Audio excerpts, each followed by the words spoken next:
आज के इस धरने के आदरणीय अध्यक्ष जी, सम्मानित धरना कमेटी, चन्नत गांव के बुजुर्गों, बाहर गांव से आए हुए और विभिन्न संगठनों के आए हुए सम्मानित पदाधिकारीगण और माता शक्ति,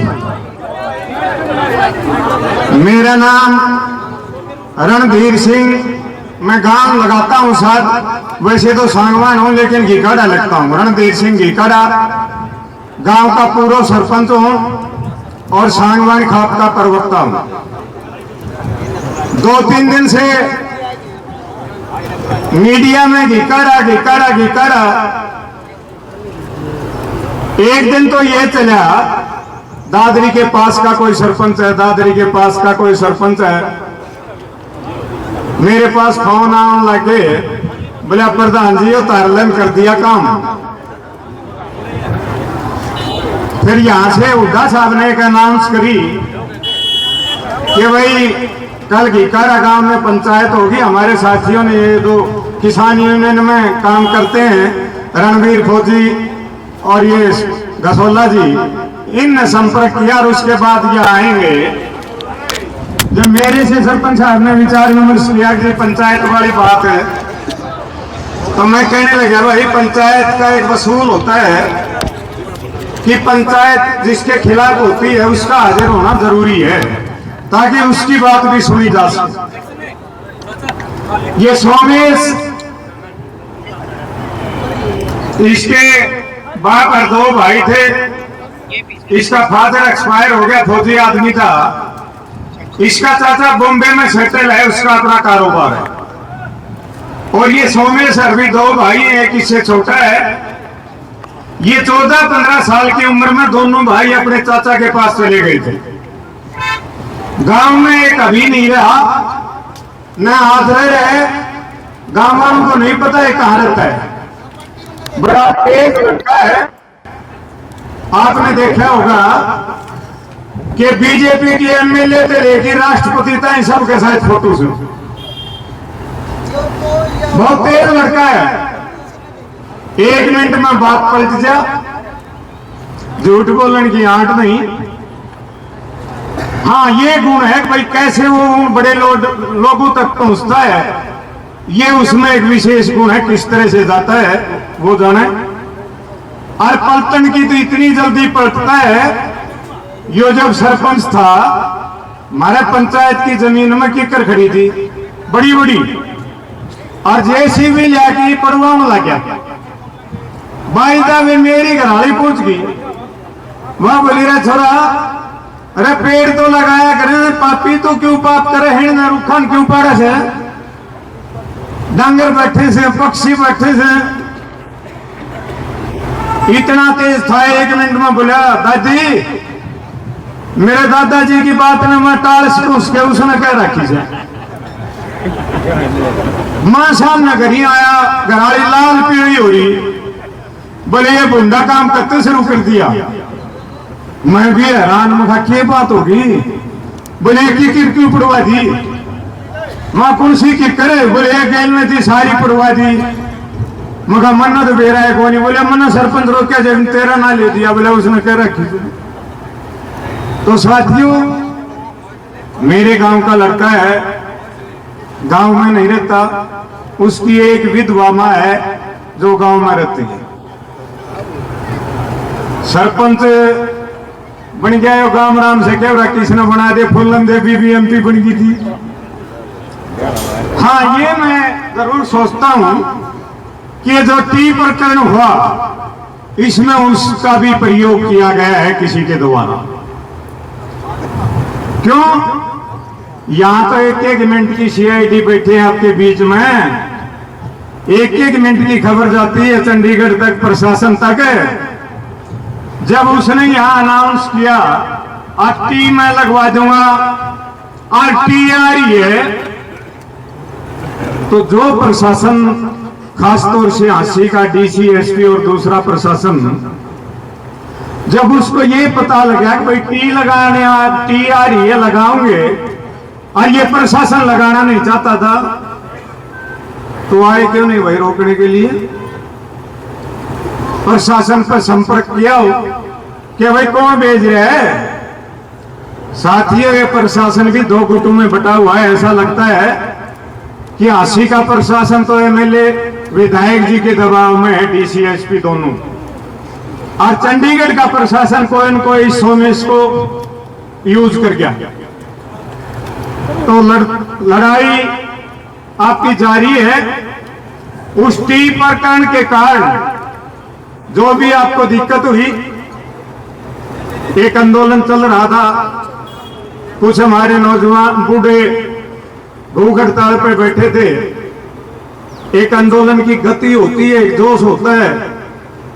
उस टी प्रकरण के कारण वो गति में अवरोध पैदा हुआ और वो मेरे गांव के एक सरपंच के कारण हुआ। उसके लिए मैं आप सभी से, अपनी तरफ से, पूरे गांव की तरफ से आप लोगों से क्षमा चाहता हूं। साथियों, सर छोटू राम जी कह गए कि है भोले किसान, तू दो बात मान ले, एक बोलना सीख ले, एक अपने और पराये की पहचान कर ले। ये सोमेश की पहचान कर लेते तो ये मुद्दा ही नहीं बनता। तो मेरा आपसे अनुरोध है, लगे रहो। मेरा भी अनुभव है आंदोलन में। 13 महीने दादरी और भिवानी का कितलाना टोल चला। 13 महीने तक मैंने मन संचालन किया था। 2 महीने जाट आंदोलन का धरना चला दादरी, उसका मन संचालन भी मैंने किया। तो उस अनुभव के आधार पर, एक छोटे से अनुभव के आधार पर मैं आपको एक बात बताना चाहता हूं। किसी भी आंदोलन की सफलता के लिए कुछ शर्तें हैं। नंबर 1, एकता। आपने जो कमेटी बना दी, उसने फैसला कर लिया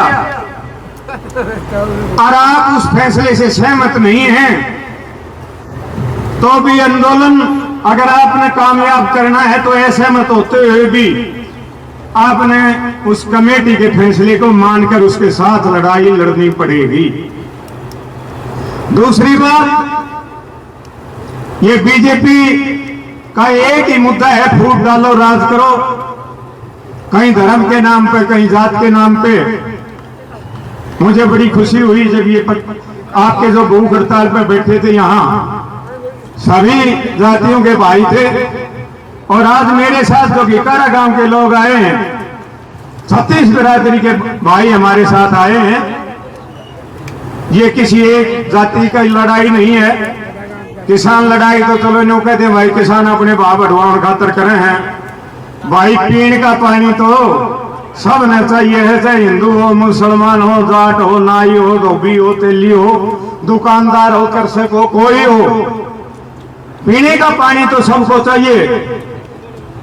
ये बीजेपी सरकार झूठे नारों और झूठे वादों की सरकार है। इस देश का प्रधानमंत्री आदरणीय नरेंद्र मोदी जी नारा देते हैं, हर घर नल, हर घर नल। और जब चयनित गांव की माताएं, बहनें, बुजुर्ग अपने घर के लिए नल की मांग करते हैं, तो ये बीजेपी सरकार लाठियां बरसाती है, हमारी बहन बेटियों के ऊपर लाठियां बरसाती है। शर्म की बात है।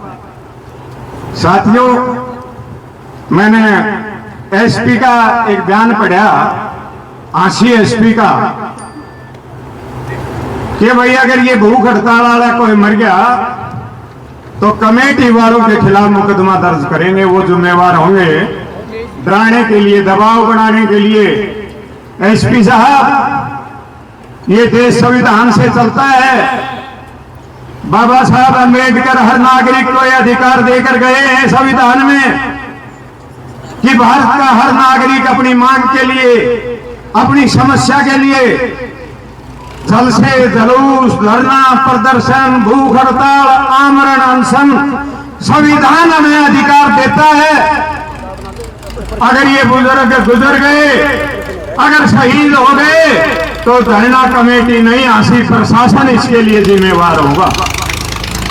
तो साथियों, मैं तो अपने पूरे गांव की तरफ से, खाप का प्रवक्ता होने के नाते खाप की तरफ से आपको यह आश्वासन देता हूं कि इस लड़ाई में ये पेट की लड़ाई है, प्यास की लड़ाई है। लेकिन दुर्भाग्य है इस देश का, इस किसान का, इस गरीब का नौजवान बेटा सीमा पर अपना खून देता है और उसकी मां और बहन जब पानी मांगती हैं तो पुलिस की लाठियां बरसती हैं, गोलियां चलती हैं। और उससे भी ज्यादा न्यो का समझदार की मर्ज है, ये पुलिस वाले हमारे बेटे भाई हैं, क्या तो किसान के हैं या मजदूर के हैं, ये लाठियां भी बरसाते हैं और धूप में खड़े से हमारी माँ बहन तरस खा कर एक नौजवान बेटा धूप में खड़ा है सुबह के, आपको पीने का पानी नहीं, पीने के पानी के लिए लाठियां खा रही हैं। लेकिन उसके बावजूद भी उस सिपाही को कहती है बेटा पानी पीएगा के, कई बार का काम में खड़ा है। क्यों कहते हैं? वो भी हमारा खून है, उनकी मजबूरी है, प्रशासन के आदेश से नौकरी करनी पड़ती है। तो साथियों आपकी कामयाबी होगी। 13 महीने आंदोलन चला, कितलाना टोल पे मन बहुत लोग कहा करते, बोले प्रधान जी मोदी के मानेगा। मैं एक ही जवाब दिया करता, भाई हमके मान के जा, तो मानना आपने भी नहीं है, मानना पड़ेगा हरियाणा सरकार को, सैनी साहब को। और ये सैनी तो काम का रहनिया है, या बीजेपी गांव और शहर के बीच में भी फूट डालने की कोशिश करेंगी।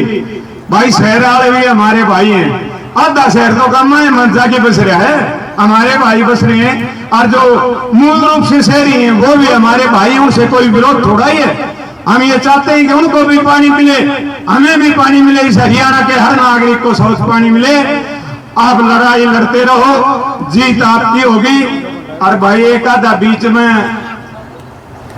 ऐसा पैदा हो जाएगा जो न्यारी लाइन पर है, ये जयचंद कदे तो हम दिया डरियो ना, इक्का दुक्का हो जाता है। एकता रखो, संघर्ष रखो, हौसला रखो और यह लड़ाई जीतेगी मातृ शक्ति। इनका जितना हौसला रहेगा सरकार को झुकना पड़ेगा।